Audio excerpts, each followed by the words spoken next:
இன்றைய சிந்தனை எங்களுடைய ஜோதிட ரீதியிலே நாங்கள் எடுத்துக்கொண்டோமானால் ஒரு மனிதனுடைய பிறப்பிலிருந்து அவனுடைய வாழ்வு நிறைவாகும் வரைக்கும் இந்த ஜோதிடம் மனிதனோடு ஒட்டி கொண்டிருக்கின்றது. இந்த ஒட்டுதல் என்பது அவனுடைய காலத்துக்கேற்ப பலாபலங்களையும் கொடுத்து கொண்டிருக்கின்றது. ஒரு மனிதனுடைய ஜாதகத்திலே அவன் நல்ல சிறப்புகளையும் நல்ல மேன்மைகளையும் எப்படி பெறலாம்? பல சிரமங்கள் வாழ்க்கையிலே வருகின்றன, பல பிறவி பலன்கள் எங்களை சூழ்ந்திருக்கின்றன, பல கஷ்டங்கள் எங்களை சூழ்ந்திருக்கின்றன. இருந்த போதிலும் ஜோதிட அதிர்ஷ்டம் என்பது ஒரு தனித்துவமானது. ஒருவனுடைய ஜாதகத்திலே குரு பகவான், சுக்கிரன், இந்த ரெண்டு கிரகமும் ஆளுமை மிக்க கிரகங்கள். ஜோதிட நூல்கள் எல்லாரும் இந்த கிரகத்தை பற்றி மிக அழகாக எடுத்து எம்புவார்கள். நாங்கள் சாதாரணமாக கூட வார்த்தை பிரியம் பாமர மக்கள் கூட சொல்லுவார்கள். ஒருவர் திடீரென்று உயரத்துக்கு சென்று விட்டால் அவருக்கு சுக்கிர திசை போல இருக்குன்னு சொல்லுவார்கள். இல்லாவிட்டால் ஒருவர் நல்ல உயரத்தை அடைந்து விட்டால் அவருக்கு குருபலன் பலமாக இருக்கின்றது போலன்னு சொல்லுவார்கள். இந்த ரெண்டு கிரகங்களுக்கும் அவ்வளவு ஆளுமை. இந்த ரெண்டு கிரகங்களும் ஜாதகத்திலே நல்ல இடத்திலே அமைந்து விட்டால் அந்த ஜாதகன் ஒரு யோகக்காரன் தான். அதில் வேறு மாற்று கருத்துக்கு இடமில்லை. அது எப்படி அமைய வேண்டும்? சுக்கிரனும் சரி குருவும் சரி எப்படி அமைய வேண்டும்?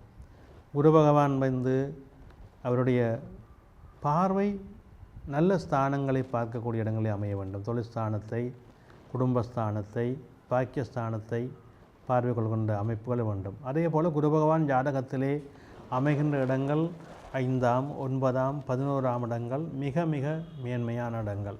அந்த இடங்களிலே குரு பகவான் ஆட்சி நிலை பெற்றிருந்தால் அது யோகத்தின் உச்சம் என்றே சொல்ல வேண்டும். அதே போன்று சுக்கிர பகவான் 5ஆம் இடம், 9ஆம் இடம், 11ஆம் இடம், 4ஆம் இடம், இவையெல்லாம் சுக்கிரபகவான் ஆட்சி உச்சம் பெற்று அமைந்துவிட்டால் அது யோகத்தின் உச்சம் என்றே சொல்ல வேண்டும்.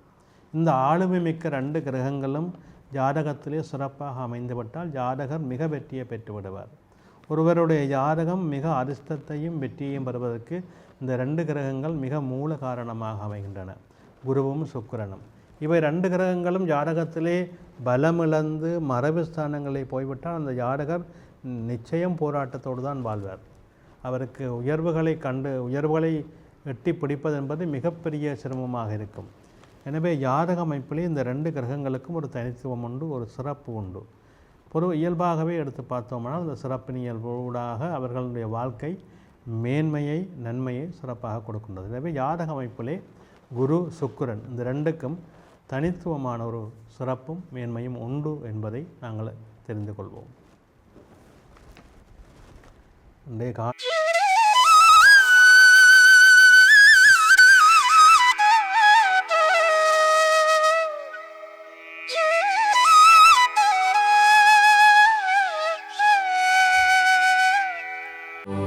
யாடியா T5L மகிழ்ச்சி நிறைந்த நீண்ட பயணத்திற்கு